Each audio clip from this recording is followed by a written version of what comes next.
Okay, we are carrying on, I believe, in 4.2. What test, as a little bit of review, what test do we use to decide graphically if it's a function or not? Vertical line test, yes. Now remember the definition of a function. Anybody want to venture the definition of a function? What is it? An x can have multiple y's, but a y cannot have multiple x's. A function.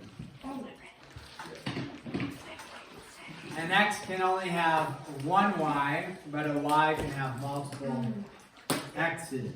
Exactly. That's what I meant. That's what I meant. It's what he said in his head. It's like our Mormon function. All my cousins are Mormon. It's also not wild. My function's actually one. Exactly. Because in Mormonism, they have harems. My Mormon cousins are really nice. They're not So one X can have one way. It's backward Mormonism.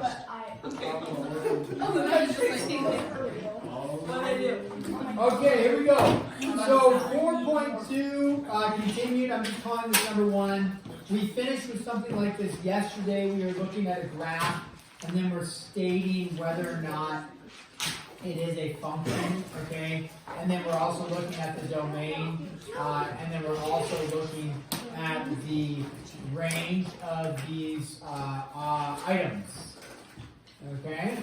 And so if you have something that would, potentially look something like this, okay?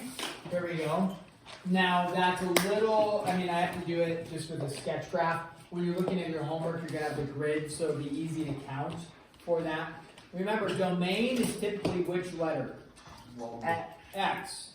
Okay, domain is also known as your input. So if I ask on the test, what is the domain? You would say inputs. Now it's typically your X values, but your horizontal axis, right? So that's X and that's Y. Okay. So if I ask for what is the domain is what are all the X values that you plug in.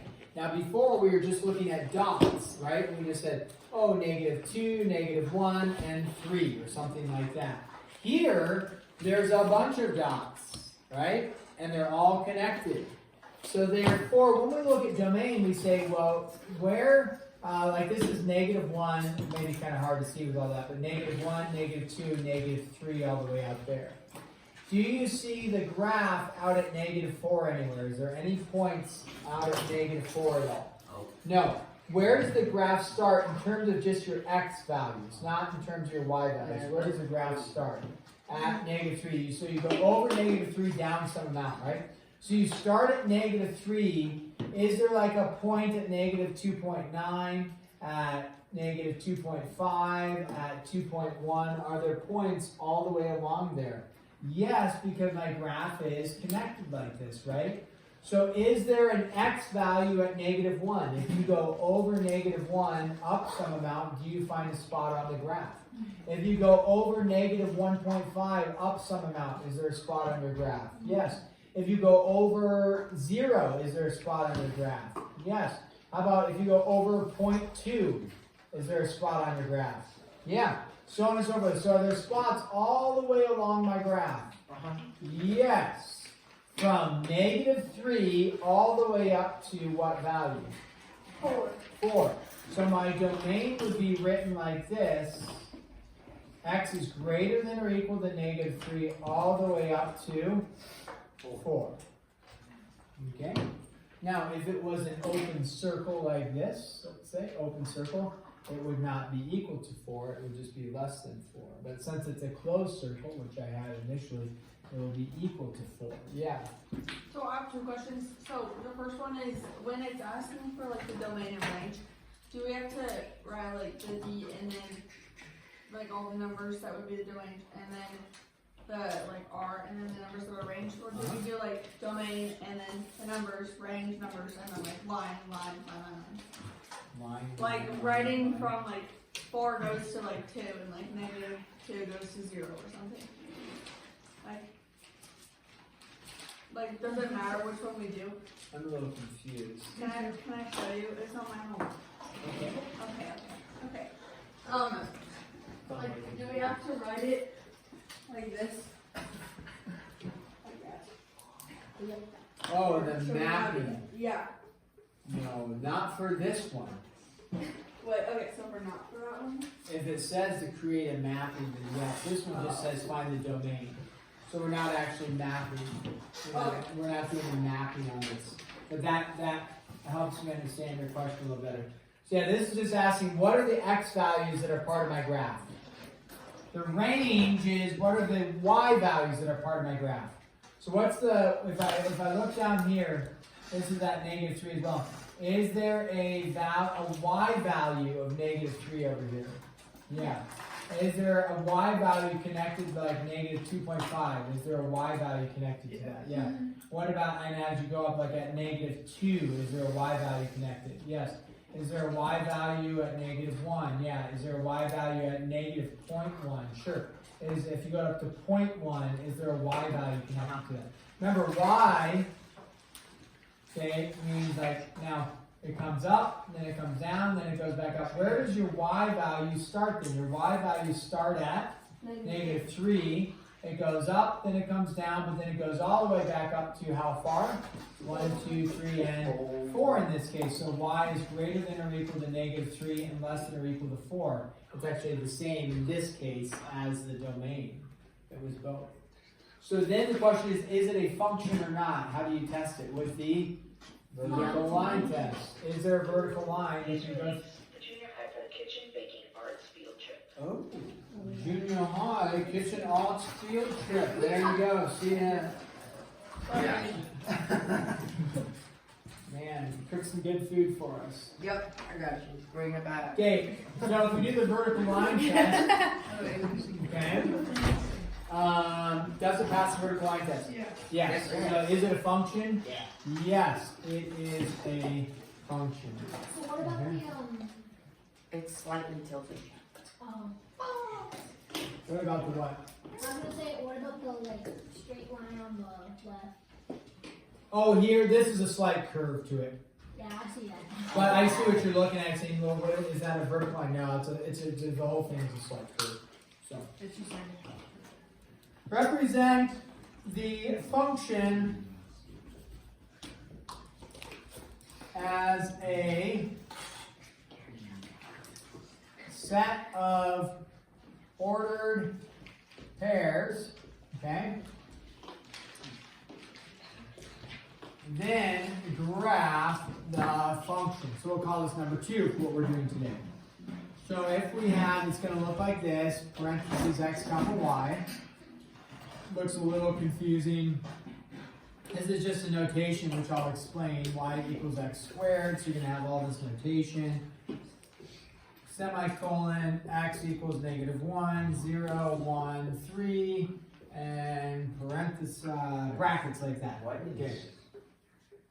So I will explain this whole notational thing. So you just write it down. Okay.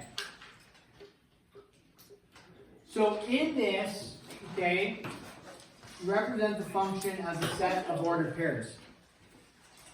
Now this isn't written in function notation, because we talked about function notation yesterday, didn't we? Function notation is f of x. We don't see the function notation f of x, but that's okay. It doesn't mean it's not a function.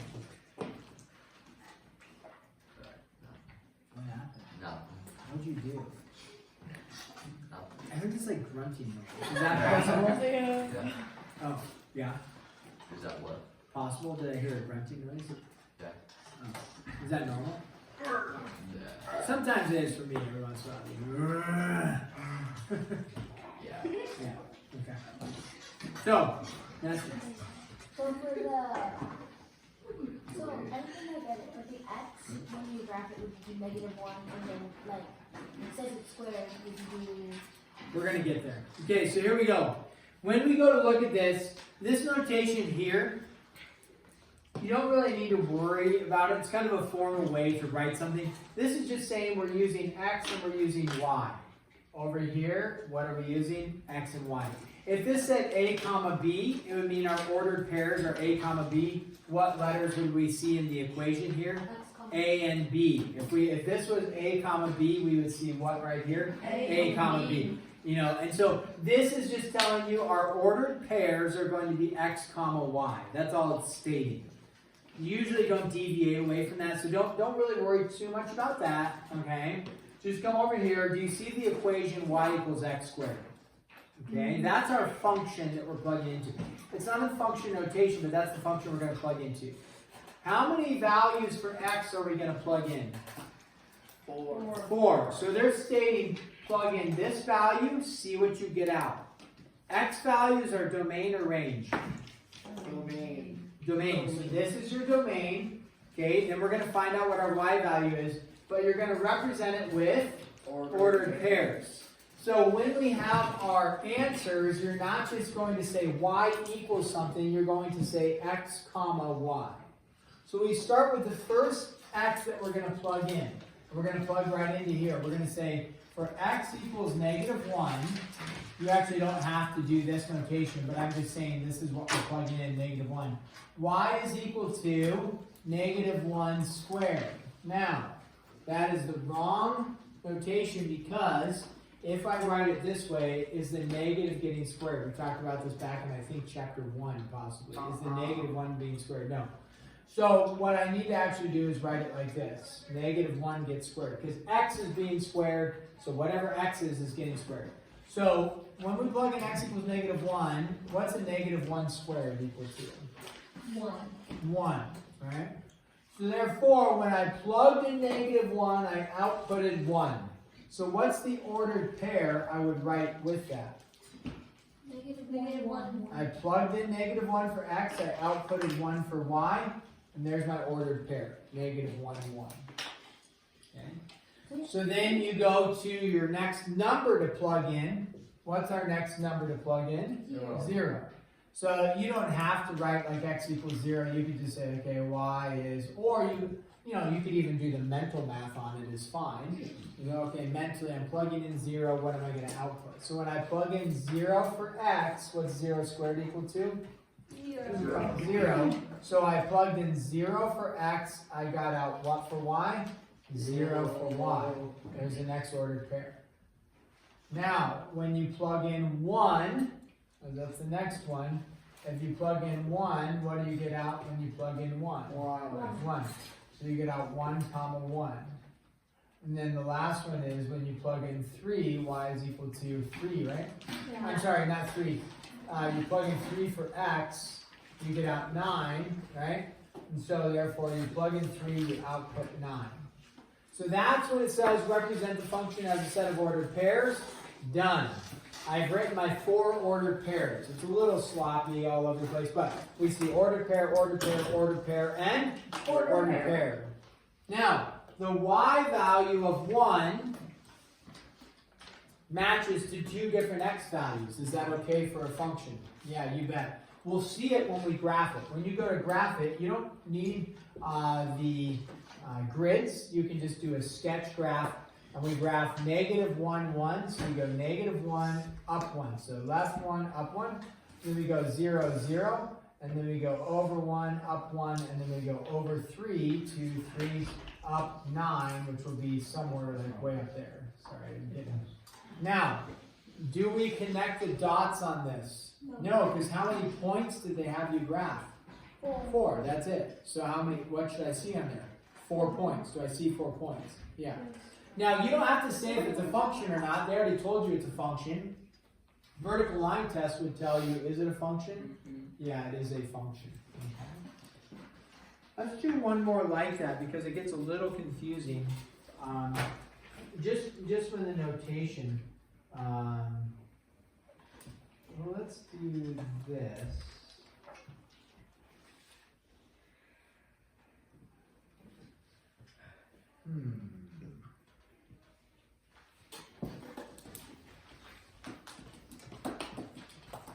Let's do this. Make a table. Olivia, this is kind of matching with what you were asking a little bit. Make a table of ordered pairs.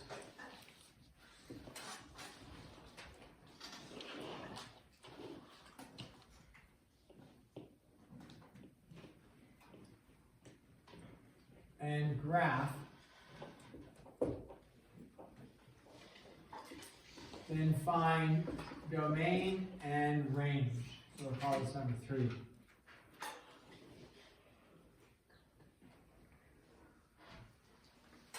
So I'm going to give you a little bit different notation. And we'll try to work through that.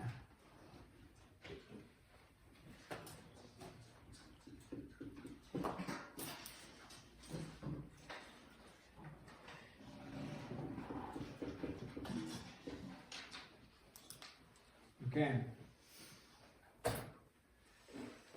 So, same, kind of similar concept is they give you this bracket notation a little bit, so that's kind of similar.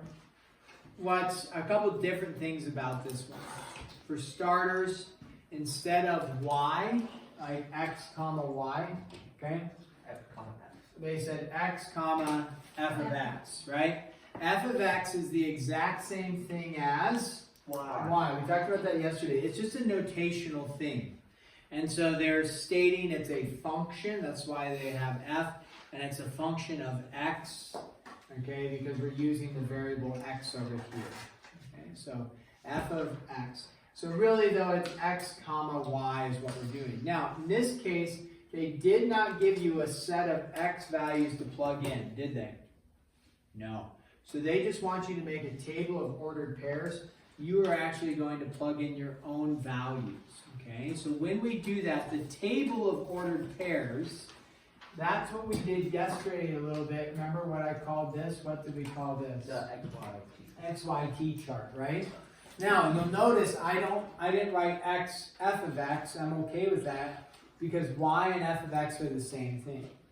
So if you are a little confused about the function notation, one thing you can do is you could say, hey, this is the same thing as y is equal to negative x minus 4. It's really the same thing. Okay? So in this, we just need to plug in some values for x and so make a table. This would work as a table. When we go to do this, we could plug in, usually I would recommend plug in like a negative value, plug in 0, plug in a positive value. It's kind of helpful to plug in a few values. So if we were to plug in a negative value, let's say negative 2, just pick negative 2. When we do that, you can mentally math it. You can say I'm going to plug in negative 2 for x, or you could write out negative 2. If we were to formally put it as a function notation, we would say f of negative 2, because remember, that's what x is. And if we're plugging in negative 2 for x, it would look like that. So wherever we see an x, what are we going to plug in for this first one? Negative 2. So it's a negative, and then what is x? Negative 2 minus 4. So you'd have a double negative, right? So a negative negative is going to be a positive there. So you're going to have 2 minus 4. What's 2 minus 4 give you? Negative 2. So in this case, you plugged in negative 2 for x. You outputted negative 2 for which variable? What does this negative 2 represent? Not x, but y. Now it's a little confusing because they're both negative 2. Yeah. But let's do one where they're not going to both be negative 2. Let's try like a negative 1. Okay? So when you do negative 1, we say f of negative 1. That means whenever you see an x, what am I plugging in? I've decided to plug in a negative 1 for x. So negative 1 for x, therefore that x is negative 1. It'll be a negative 1 minus 4. So f of negative 1 is equal to, what's a negative negative give you? A positive. So what's 1 minus 4? Negative 3. And so now we plugged in negative 1 for x. So our x is negative 1. What's our y going to be? Negative 3. Okay, so that's -3. Let's see if we could just do a mental math one. Now you don't have to do mental math, but you say I'm going to plug in 0 for x. You could just go right up to here. If I plug in 0, what do I output? 0. -4. Right? 0, -0 minus 4, -4. What happens when I plug in a +1? Okay. When I plug in a +1, it'll be a -1, because that's a +1, minus 4. What's -1 minus 4? -5. -5. Okay. -5. Okay. Now, that's plenty. When it says make a table, that's plenty. Okay. When we then graph it, yeah. So we can just do any number? You really can do any number. Yep, I'm picking random numbers. Okay. Usually though, when you go to graph, you wouldn't want to pick a number like 200. Yeah. Because that's really big on your graph. Usually on your graphs, you want to pick numbers less than whatever, 10, greater than -10 ish. Is there like any right answer there? Because I remember this last year and it never made sense. No, there's no right answer when we're doing this. You could even plug in decimals, is actually fine, as it just says make a table. Usually we pick whole numbers or integers because they're easier to plug in. But if we plugged in, let's say, 1/2, -1/2 minus 4 would be -4.5. Yeah. And that'd be fine to do. If I plugged in a +1/2, you would get out -4.5 or 4.5. That's fine to do. Usually though, we just pick whole numbers or integers because they're easy to plug in. When we go to graph it though, in this case, okay, like over here, this is important, we're running out of time, we're going to get there though. They specifically told you how many points are you going to plug in. They told you how many? 4. How many points were we only allowed to graph on this? 4. Right? There's only 4 points we could graph. That's it. Here, they just said make a table. They are not restricting you to 4 points. It's unlimited. Therefore, when we go to graph this, I'll do it in red so as we get away from the blue mixture. When we go to graph this, we plug in -2, we output -2. So it's going to be this, right? -2, -2. So there you go. There's your point. Then you plugged in -1. You outputted -3. Okay. And then you plugged in 0. So we go over 0 and you're down where? 4. -4, I'm sorry. Then you plugged in 1. What did you output? -5. You plugged in, well, we did it at the very end. 1/2. You outputted -4.5. So now with this graph, the question is, can I connect the dots? Yes. In this case, I can, because how many points am I graphing? Unlimited, infinite, right? So we're graphing an infinite amount of points. What kind of graph does this look like it forms? A function. A line, which, in this case, is a function. So when you go to graph this, are there any numbers, let's talk about the domain and range, and then that's going to wrap up our convo here. When we talk about domain, are there any numbers you can't plug in? Nope. No, if you're like, well, what happens if I plug in 6? Okay, great. -6 minus 4 is -10. What happens if I plug in -6.1? Great, you get out -10.1. So there's no numbers you can't plug in. So what would the domain be? All real. All reals, okay? There's an infinite amount of numbers, but it means we can plug in all reals.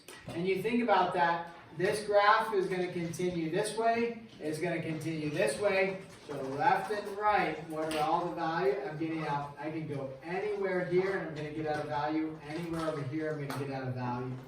What is the range? The range is your y values. You can think about how high does the graph go, how low does the graph go?